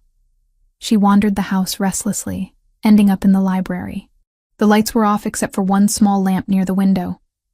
Nicholas was there, sitting in one of the leather chairs, a glass of whiskey in his hand. "Can't sleep?" he asked. "No, me neither." She sat in the chair across from him. "When do you leave?" "Tomorrow night." "That soon?" "The window is closing. If I wait too long, they'll move operations." "And you're sure about this?" "As sure as I can be." She pulled her knees up to her chest. "I hate this." "I know. I hate that Connor is growing attached to you right when you might not come back." "I'm coming back." "You can't know that." "Yes," he said. "I can, because I have something worth coming back to now." She looked at him. In the dim light, his face was softer. Younger. He looked like the man she'd married, before everything got complicated. "When did you become sentimental?" she asked. "The second I saw him," Nicholas said. The second I saw those eyes and knew he was mine. He's not a possession. I know, but he's mine to protect, mine to raise, mine to love. He paused. If you'll let me. I don't think I have a choice anymore. You always have a choice. Then I choose to let you try, she said. But if you die tomorrow, I will never forgive you. Noted. They sat in silence for a while. Outside, guards moved past the windows. The world kept turning. What happens if you succeed? Samantha asked. If you take down Volkov and we're safe again. What then? Then we figure out what normal looks like. Normal, she repeated. With you. If you want. I don't know what I want. That's okay, he said. You don't have to know yet. She stood. I should go to bed. Samantha. She turned. Thank you, he said, for trusting me with him, even when you don't want to. I don't have a choice about that either. Yes, you do. You could have run, could have disappeared, could have fought me in court. But you didn't. I stayed for Connor. I know, he said, but you still stayed. She left without answering. Upstairs, she checked on Connor. He was sprawled across his bed, T-Rex clutched to his chest, breathing deep and even. She stood in the doorway watching him for a long time. Tomorrow, Nicholas would walk into danger, and all she could do was wait. Ethan arrived at the house just before noon with final intelligence. Nicholas met him in the control room, away from Samantha and Connor. Volkov confirmed the meeting, Ethan said, spreading a blueprint across the desk. Warehouse in Red Hook, 8 o'clock tonight. He's bringing 6 men, maybe more outside. Nicholas studied the blueprint. The warehouse was old, 3 stories with limited exits. Our advantage? We control the building next door, rooftop access, clear sightlines into every window. Ethan tapped the paper. Team Alpha positions here and here. Team Bravo takes the ground floor entrance. You go in through the front with me and 2 others. Volkov expects a negotiation. He's an idiot if he thinks you're there to talk. Nicholas allowed a thin smile. Let him think it until the last second. What about cleanup? Federal contact is ready. Agent Morrison owes me 3 favors. He'll take custody of whoever survives. Process them through channels that keep our names out of it. Ethan nodded. Charges? Racketeering? Weapons trafficking? Conspiracy? Morrison has files ready to go. Volkov and his lieutenants will be in federal custody by midnight. No bail. No chance of retribution. And if something goes wrong? Nicholas looked up. Then you get Samantha and Connor out of the state. Accounts are already set up. New identities if necessary. You have the documents? In the safe. But boss, it's not going to come to that. Probably not. But I don't take chances with them. Ethan studied him for a moment. You really changed. What do you mean? A year ago, you wouldn't have cared this much about exit strategies. You'd have walked in with a gun and handled whatever came. A year ago, I didn't have a son. Or an ex-wife you're still in love with. Nicholas's expression hardened. Focus on the job. I am focused. I'm just saying what everyone else is thinking. Then everyone else should mind their business. Ethan smiled slightly. Yes, boss. They spent the next hour reviewing positions, confirming team assignments, running through contingencies. By 2 o'clock, everything was set. Nicholas found Samantha in her studio. She was painting, but the brush strokes were distracted, unfocused. She turned when he entered. Is it time? She asked. Not yet. I leave at 6. She set the brush down. Connor asked where you were going tonight. What did you tell him? That you had work. He wanted to know if you'd be back for breakfast. What did you say? I said yes. Her voice cracked slightly. Was I lying? No. She wrapped her arms around herself. I don't know how to do this. How to just sit here and wait. You've done harder things. Like what? Raising our son alone for 4 years. She laughed once, sharp and bitter. That wasn't harder. That was just lonely. Nicholas stepped closer. I know you don't want to hear this right now, but I need to say it anyway. Then say it. If something happens to me tonight, Ethan has instructions. You and Connor will be taken care of. Financially, legally, everything. You won't have to worry. I don't care about money, Nicholas. I know, but I care about making sure you have options. Options, she repeated. That's what you think I need? It's what I can give you. She turned away, staring at the half-finished painting. It was the one inspired by Connor's drawing, the dinosaur city, the impossible architecture. When I left you 4 years ago, she said quietly, I thought I was doing the right thing, getting out before your world destroyed me. Turns out I just delayed it. You're not destroyed. Not yet. She turned back to him. But every day I'm here, every day Connor gets more attached to you. I feel like I'm losing pieces of the life I built, the safe life, the normal life. I'm sorry. Are you? Or are you just sorry it's hard? Nicholas didn't answer immediately. He looked at her, really looked, and saw the exhaustion, the fear, the anger that had been building since the night he showed up at her door with DNA results. I'm sorry for all of it, he said finally, for signing the papers without fighting, for not answering your calls, for missing 4 years of his life, for dragging you back into this. All of it. Samantha's eyes filled with tears. She blinked them back furiously. Don't do that. Do what? Apologize like you're saying goodbye. I'm not. Then stop acting like it. He closed the distance between them. She didn't back away. They stood inches apart, the air between them charged with 4 years of silence and everything they'd never said. I'm coming back, Nicholas said. I need you to believe that. I'm trying. Try harder. She almost smiled. Almost. You're impossible. I know. Footsteps pounded down the hallway. Connor burst through the door, nearly out of breath. Nicholas, Ms. Carter said the Triceratops could run 20 miles per hour. But I said it was only 15, and he said I should look it up. So can we look it up? Nicholas turned, and his entire expression softened. We can look it up. Now? Right now. Connor grabbed his hand and pulled him toward the door. Nicholas glanced back at Samantha once before being dragged into the hallway. She stood alone in the studio, heart pounding, hands shaking. He was leaving in 4 hours, and she had no idea if he was coming back. At 5 o'clock, Connor had his swimming lesson. Nicholas stood at the edge of the pool, watching him practice the diving technique they'd worked on yesterday. Connor's form was still clumsy, all enthusiasm and no precision, but he was trying.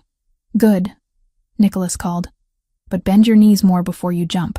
Connor nodded seriously and climbed out to try again. Samantha sat in one of the lounge chairs pretending to read a magazine. She hadn't turned a page in 15 minutes. After the 5th dive, Connor paddled to the edge. Can we do this again tomorrow? Nicholas crouched down to his level. Absolutely. Promise? I promise. Okay. Connor grinned and swam off to the shallow end. Nicholas stood and walked over to Samantha. Can I talk to you for a minute? She set the magazine aside. Sure. They moved to the far corner of the pool area, out of Connor's earshot. I want to tell him, Nicholas said. Tell him what? The truth. That I'm his father. Samantha's stomach dropped. Now? Today? Not today. When I get back. But I wanted you to know I'm ready. Why? Because he should know. Because I'm tired of being just Nicholas. Because if something goes wrong tonight, I want him to understand who I was to him. You said nothing would go wrong. I don't think it will. But I'm not leaving without saying this. She looked across the pool at Connor, who was now floating on his back, staring up at the glass ceiling.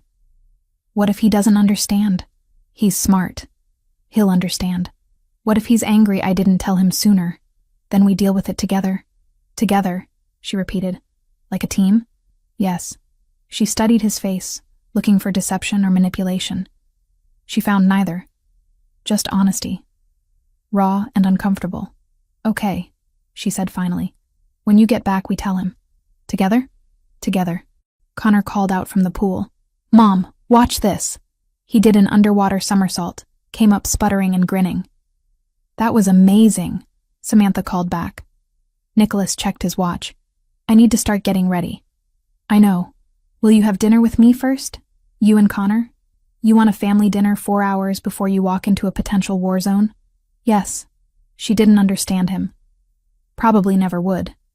But she nodded anyway. Okay. Dinner was strange.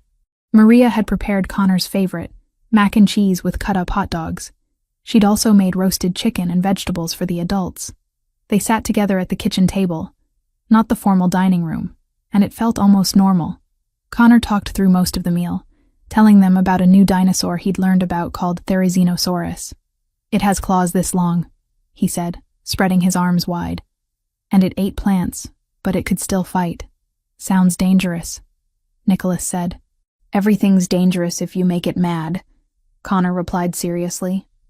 Nicholas smiled. "That's true." After dinner, Connor asked if Nicholas would read him a story before bed.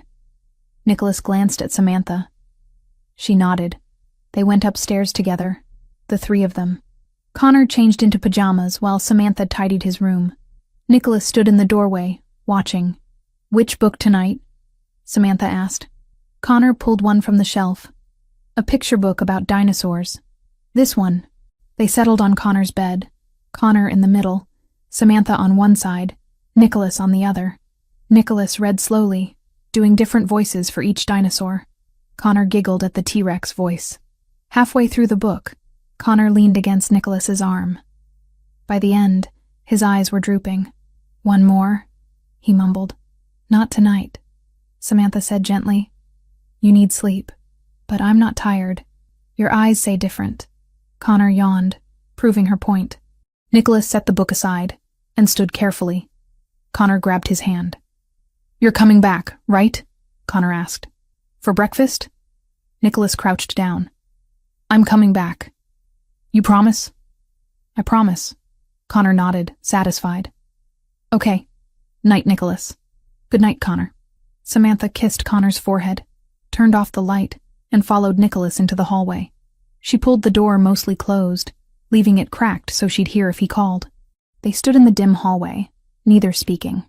"I should go get ready," Nicholas said finally. "What do you wear to something like this?" "Bulletproof vest under a suit jacket." She flinched. "That's not funny. It wasn't a joke." He started toward the stairs. Samantha followed. At the bottom, she caught his arm. "Nicholas." He turned. "Come back to us," she said. "Not for me. Not even for Connor. For yourself. Because you deserve to be more than this." "More than what?" "More than a man who walks into danger because it's all he knows how to do." His expression cracked, just for a second. Then he pulled the mask back into place. "I'll be back by midnight." "You better be." He left without another word.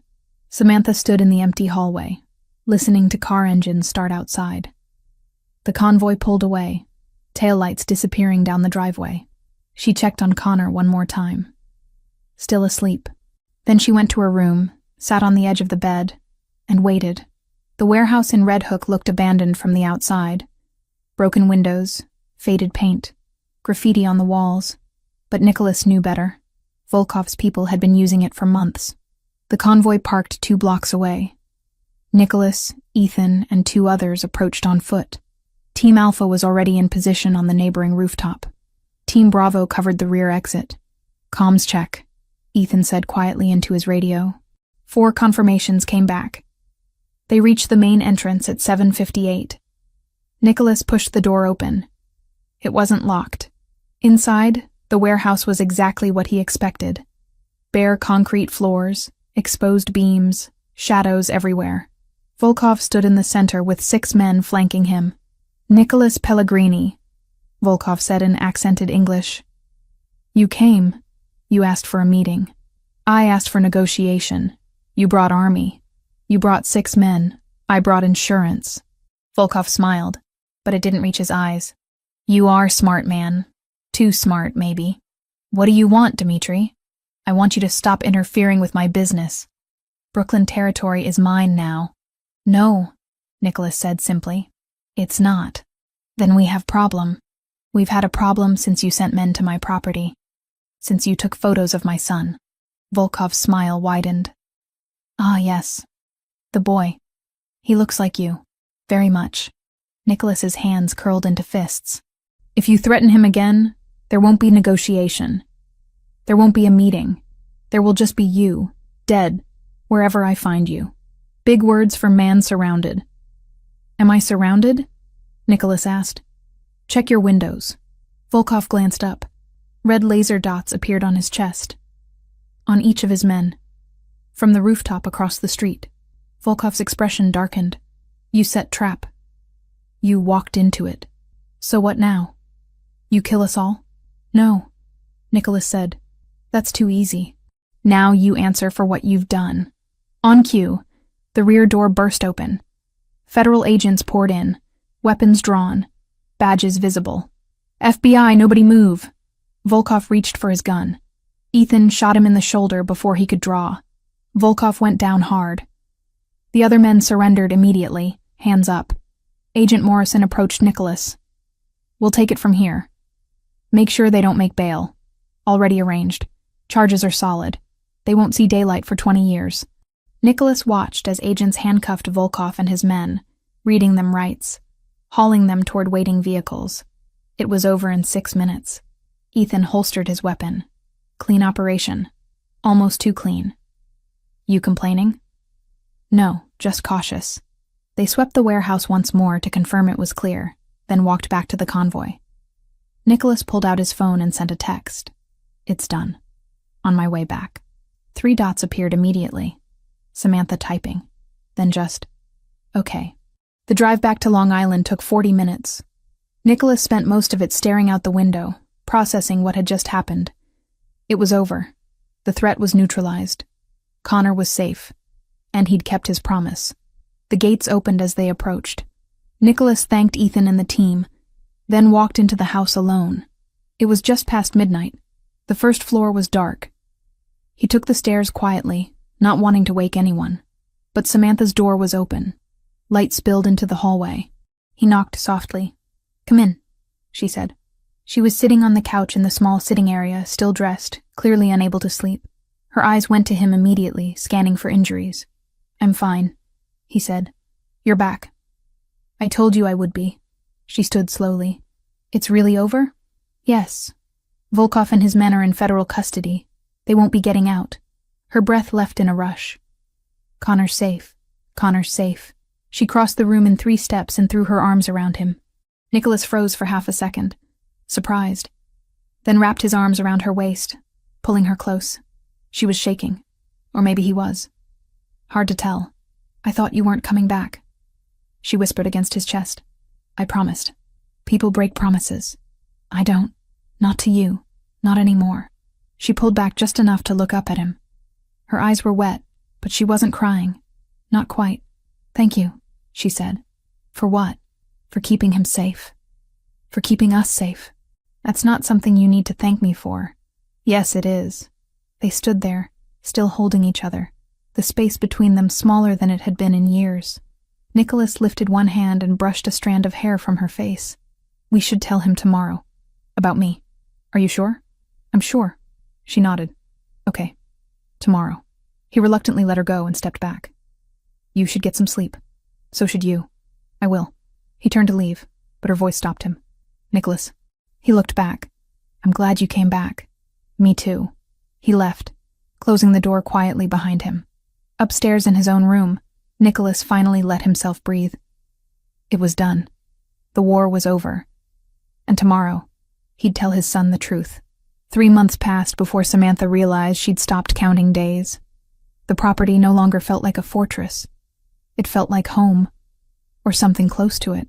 Connor ran through the halls without hesitation, knew every guard by name, had claimed the library as his personal kingdom. The threat was gone. Volkov and his lieutenants were serving federal sentences that would keep them locked away for decades. The Bratva's operations in New York had collapsed without leadership. Other families had moved in to fill the vacuum, but none of them had interest in Nicholas's territories or his family. They were safe, and yet Samantha and Connor were still here.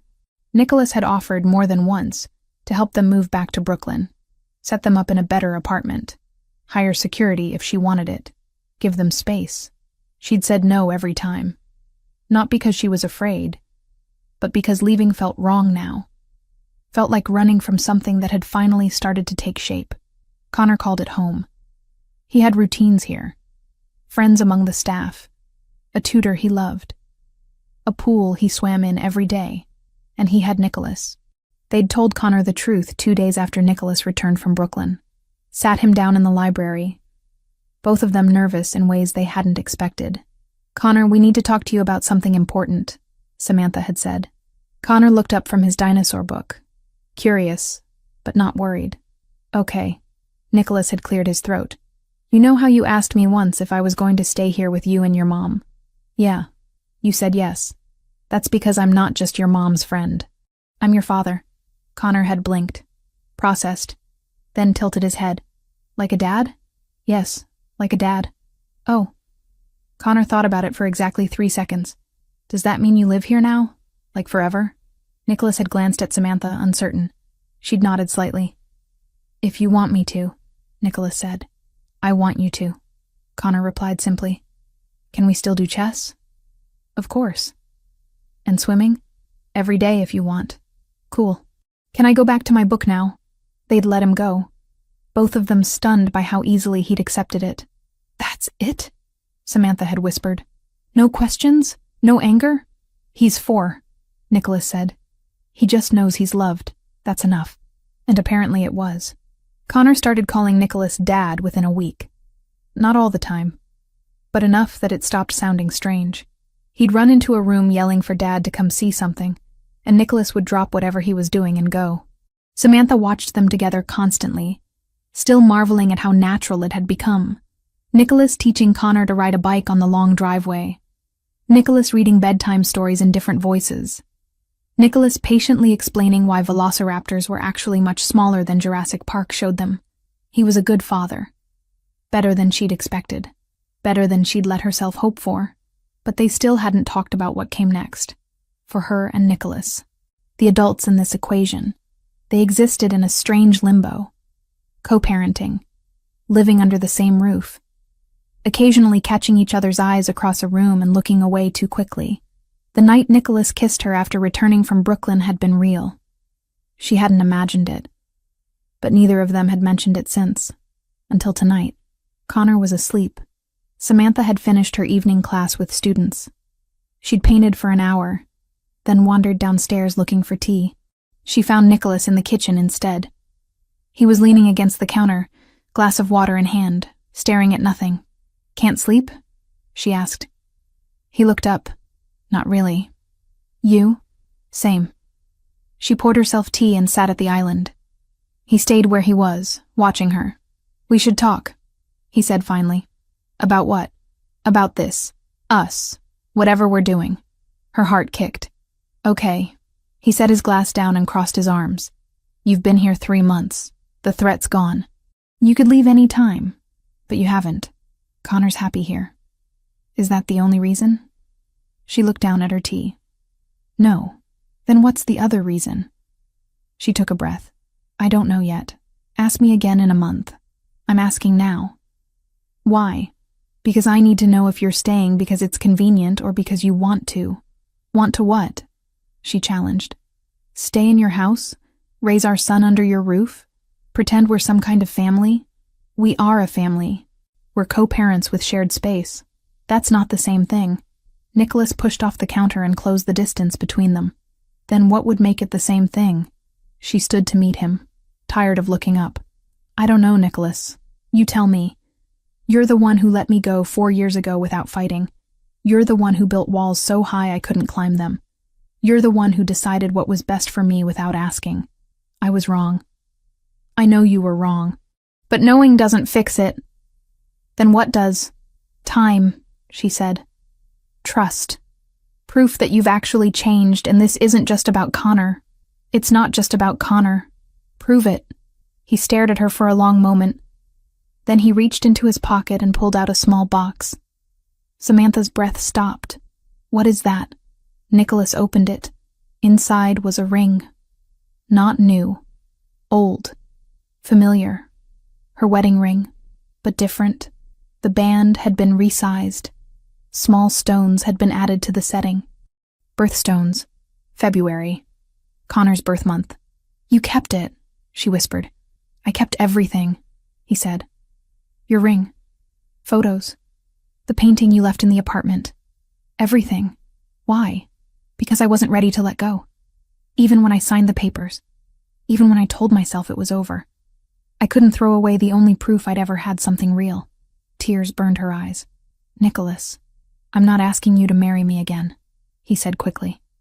"Not yet. Not until you're ready. But I want you to know I'm serious. About us. About building something that lasts. How do I know you won't run again? Because I have something to lose now. You. Connor. This." He gestured around the kitchen. "I was a coward 4 years ago. I'm not anymore." She looked at the ring, at the birthstones that represented the son he hadn't known existed when they divorced, at the care that had gone into having it redesigned. "When did you do this?" she asked. 2 months ago. After things settled. After I knew we were safe. You've been carrying it around for 2 months? Waiting for the right time to show you. And now is the right time? I don't know, but I'm tired of waiting." Samantha took the box from his hand and studied the ring up close. It was beautiful. Understated. Perfect. "I need time," she said. "I know. And I need you to court me. Properly. Like we're starting over. I can do that. And I need you to be patient when I'm difficult." "You're not difficult." "Yes, I am. I'm angry and scared, and I don't trust easily anymore." "I know," he said gently. "And I'll earn it back, however long it takes." She closed the box and handed it back to him. "Keep it safe, for when I'm ready." "You will be?" "Ready, I mean? Ask me in a month." He smiled. Actually smiled. "You said that already. Then ask me every month until the answer changes." "Deal." She picked up her tea and started toward the door. Then stopped. Turned back. "Nicholas?" "Yeah? Thank you. For this. For trying. I should have tried 4 years ago. You're trying now. That's what matters." She left before he could respond. Upstairs, she checked on Connor one more time. He was sprawled across his bed, covers kicked off, T-Rex on the floor. She picked up the dinosaur and tucked it back beside him. He stirred. "Mom? I'm here, baby. Is Dad still here too?" Her throat tightened at how easily he said it. "Dad. He's downstairs." "Good. I like when we're all here." "Me too." "Night, Mom." "Night, Connor." She kissed his forehead and left. In her own room, she sat on the edge of the bed and let herself cry. Not sad tears, not happy ones either. Just release. 4 years of holding everything together. 4 years of being strong alone. She didn't have to be alone anymore, if she wanted. The next morning, Nicholas did exactly what she'd asked. He courted her. Flowers appeared on the kitchen counter with a note. "Coffee's ready. I remembered how you take it." Dinner invitations written on folded paper slipped under her door. "Maria's making your favorite. Join me. 8 o'clock. Connor's invited too. Small gifts that weren't expensive but were personal. A new set of brushes for her studio. A book she'd mentioned wanting to read. A framed photo of Connor from the park, taken months ago when everything was still complicated. He didn't push, didn't demand, just showed up, consistently, proving he meant what he'd said. 2 weeks later, Samantha's father called. She'd been avoiding him since arriving at the property. Sent occasional texts confirming she was safe, but refused video calls. She wasn't ready to explain. But he called at a time when she couldn't ignore it. Connor answered her phone before she could stop him. "Hello?" A pause. "This is Connor. Who are you?" Another pause. Connor's face lit up. "Your grandpa?" "Mom talks about you." Samantha crossed the room in 3 steps and took the phone gently. "Dad." "Samantha." Her father's voice was strained. "Who was that?" "That was Connor. Your grandson." Silence on the other end. "I had a baby," she continued. 4 years ago, after the divorce. I should have told you sooner, but things were complicated." "Complicated how?" "He's Nicholas's son." More silence.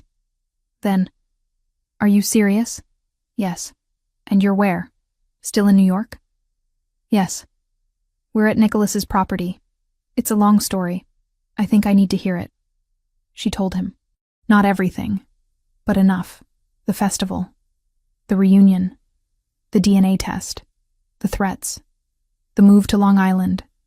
The resolution. When she finished, her father was quiet for a long time. "I need to come see you," he said finally. "Dad, you don't... I need to meet my grandson. And I need to talk to Nicholas. About what? About the conversation I had with him 4 years ago. The one I regret every day. Samantha's chest tightened. He told me. About you asking him to let me go. I thought I was protecting you. I was wrong, and I need to tell him that. Face to face. He knows. He deserves to hear it from me anyway. She looked across the room at Connor, who was building a tower with blocks. When do you want to come? This weekend, if that works. I'll ask Nicholas. Samantha? Yeah? I'm sorry. For interfering. For thinking I knew what was best when I should have let you choose. I know, Dad. Do you forgive me?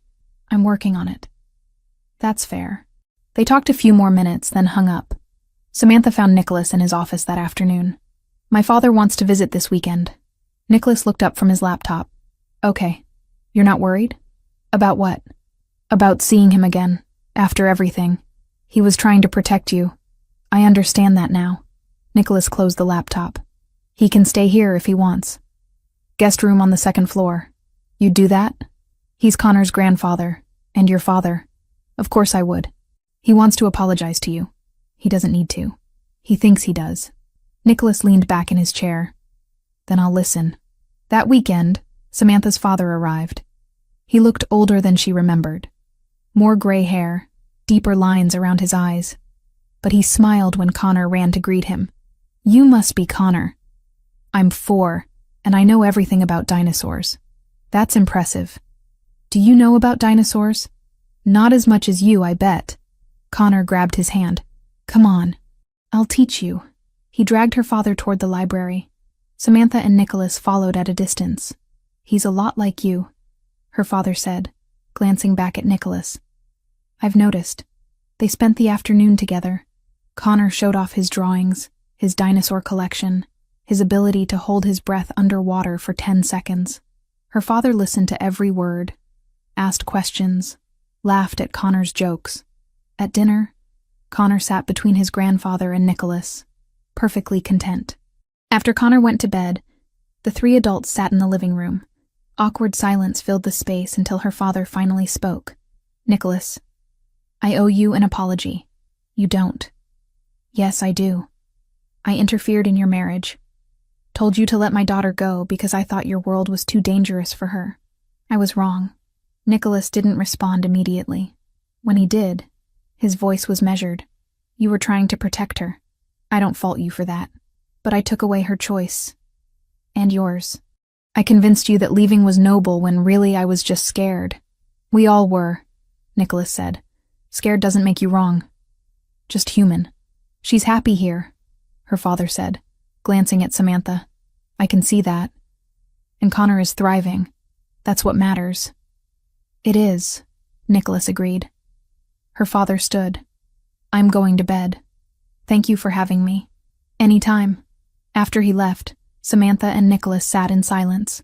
That went better than expected, she said finally. He loves you. He was just trying to do right by you. You're being generous. I'm being honest. 4 years ago I would have been angry. Now I just understand. She looked at him. Really looked. You have changed. Is that a good thing? Yes, she said. It's a very good thing. Over the next month, life continued. Her father visited twice more. Connor turned 5 in February. Nicholas threw him a birthday party with a dinosaur theme that involved cake shaped like a triceratops, and decorations that turned the living room into prehistoric times. Connor was ecstatic. Samantha watched Nicholas navigate fatherhood with a grace she hadn't expected. He was patient, present, protective without being overbearing. And with her, he was persistent, not pushy, just there, consistently showing up, proving he meant what he'd said. One evening in late March, they were sitting on the back patio while Connor played in the yard with one of the guards. Spring was arriving slowly, flowers blooming, air warming. I have a question, Nicholas said. Okay. Are you ready yet? She turned to him. Ready for what? He pulled the small box from his pocket, the one with her ring. This. Us. Whatever you want to call it. Her heart hammered. You said you'd ask every month. It's been a month. It's been 3.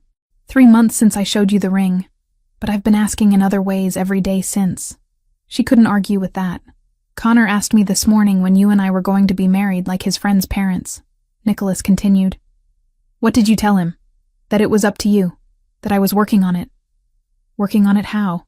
By being the man you deserve. The partner you needed 4 years ago. The father Connor needs now. You've been doing that already. Then let me make it official. She looked at the box. At his face. At Connor running across the lawn, laughing. Ask me properly, she said. Nicholas stood, opened the box, took out the ring. Then he got down on one knee. Samantha Wells, will you marry me?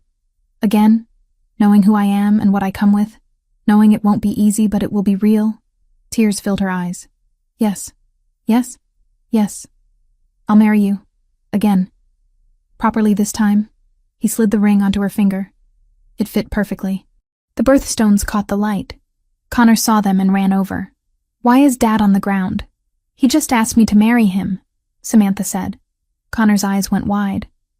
And you said yes? I said yes. Does that mean we're a real family now? Nicholas stood and pulled Connor into a hug. We've been a real family for a while, buddy. This just makes it official. Cool. Can I tell Grandpa? You can tell everyone. Connor ran inside, yelling for Maria and her father. Samantha and Nicholas stood alone on the patio. Are you sure about this? She asked. Really sure. I've never been more sure of anything. Even with all my baggage? All my trust issues? Especially with those, he said. Because they mean you're not settling. You're choosing. And you're choosing me.